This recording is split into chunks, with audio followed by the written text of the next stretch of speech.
Hello students, this is Priyanka Bagchi from SVM Sinidih, and today I will continue explanation of the last part of the chapter, The Selfish Giant of It So Happened of class 8. Coming to the chapter highlights. Here comes. As you all must know that we have done up to this point, and we will start today from here. These points we will discuss today. So, disappearance of the child saddened the giant, and although he used to see the children every day and enjoyed their company, thoughts of his first little friend still lingered in his mind. Years passed, and the giant came to cherish the children more than the garden itself, calling them the most beautiful flowers of all. In his old age, he enjoyed the children's company, sitting comfortably on his armchair, and felt contented watching them playing. One fine morning in winter, which the giant no longer hated because he knew then that winter was just a season and would pass away, and that winter meant the spring asleep. The giant woke up to a miraculous sight. The same tree in the farthest corner of the garden had transformed, bearing white blossoms and silver fruits on it. The branches of the tree looked golden.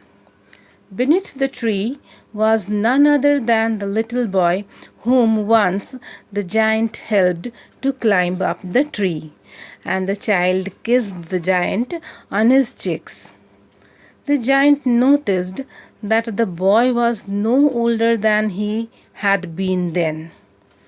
Seeing him, the giant's happiness knew no bounds, and even at this old age, he rushed to meet his beloved little friend.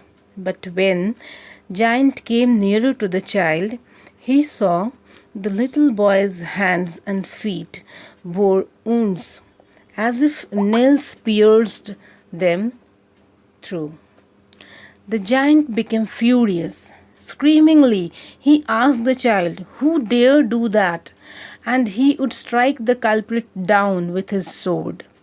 To this behavior of the giant, the child smiled and said, "These are the wounds of love." To this answer, the giant kept quiet and understood that he was not actually standing before a simple, ordinary child. Actually, he was someone else. He was the angel of God. The giant knelt down to the child and asked about his identity. To this question of the giant, the child answered nothing directly, but only replied lovingly that, "Once you let me play in your garden, today you shall come with me to my garden, and which is the paradise." Next day, when the children again came to play in the giant's garden, they found that the body of the giant lying beneath the tree, covered in its white blossoms. The giant was no more.